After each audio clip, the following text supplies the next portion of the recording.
Sila ang top 5 na mapagbigay ng mga zodiac signs. Mas mabuti pa ang magbigay kesa sa tumanggap, at ito ay totoo. Masarap ang maging daluyan din ng pagpapala para sa iba. At sabi nga nila, likas daw sa ating mga tao ang gumawa ng kabutihan sa iba. Mas nakakagaan talaga sa kalooban kapag ikaw ay nakakatulong sa ibang tao. Iba ang ligaya na dulot nito sa atin.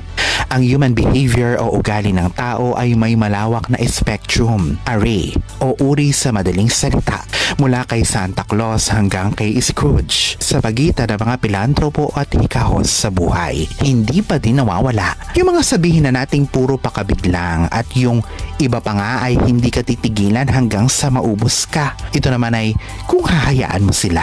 May mga tao pa din na nandiyan na ang kaligayahan talaga ay ang tumulong sa kapwa. At kapag sinabing pagtulong, hindi lang ito ay patungkol palagi sa pera. May nagbibigay din ng serbisyo at panahon sa kapwa. Sila ay mapagbigay, maibigin sa kapwa at may malalaking puso. Lahat tayo ay likas na mabuti, pero ayon sa astrolohiya ay may mga natatanging mga zodiac signs sa sobrang mapagbigay. Kapamilya, kaibigan o kakilala mo ba sila? Isa ka ba sa kanila? At pinang alamin, kung ngayon ka pa lang sa channel na ito, huwag kalimutang i-like at i-share ang video na ito. Mag-subscribe ka na din. I-click ang bell at all para lagi kang updated sa mga pinakabagong pampaswerte videos.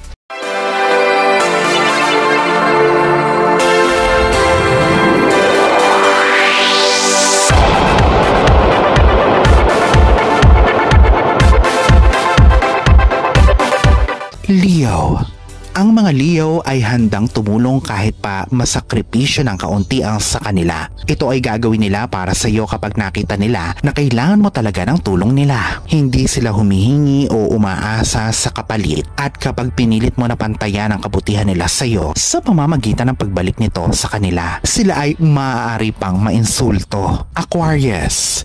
Sila ay mga free-thinking introverts, pero mga socially minded. Ginagamit nila yung kanilang pagiging mapagbigay para makabuo ng pagkakapantay-pantay sa mundo. Naiiba sila sa lahat kasi madalas mas nakikita nila ang lahat, o wika nga ng iba ay they see the bigger picture. Bilang may mga matataas na intelektual na mga air signs, ay ginagamit nila ang kanilang isipan para makatulong sa iba. Walang sino mang makakapag-alok ng ganitong bagay sa iyo tulad ng Aquarius. At kapag naging fixture ka na sa kanilang constellation, sila ay gagawin ng lahat. Masigurado lamang na nasa ayos ka. Pero dapat mo ding makita na hindi lang ikaw ang tinutulungan nila, kundi marami pa.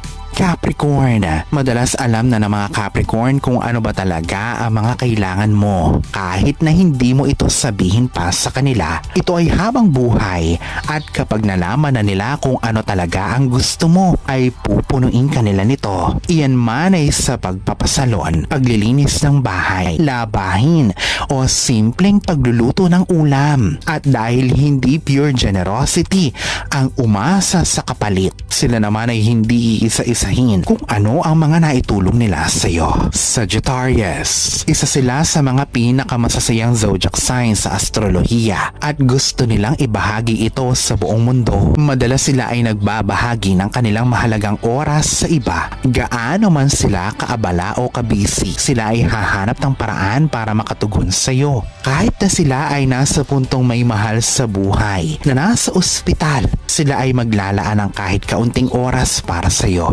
at makinig sa iyong problema. Pisces. Bilang isang water sign na may malalim na intuition at pagmamahal para sa kapwa, mas nararamdaman ng mga Pisces sa mga pinagdadaanan mo. Ang kanilang kabaitan, lalo na sa mga mahal nila sa buhay. Kahit na nga hindi naman ito deserve ng mga kamag-anak nila, o di naman kaya yung sinasamantala sila. Para makapamuhay sila ng may kabalansihan, kailangan din nilang maging mapagbigay sa kanilang mga sarili.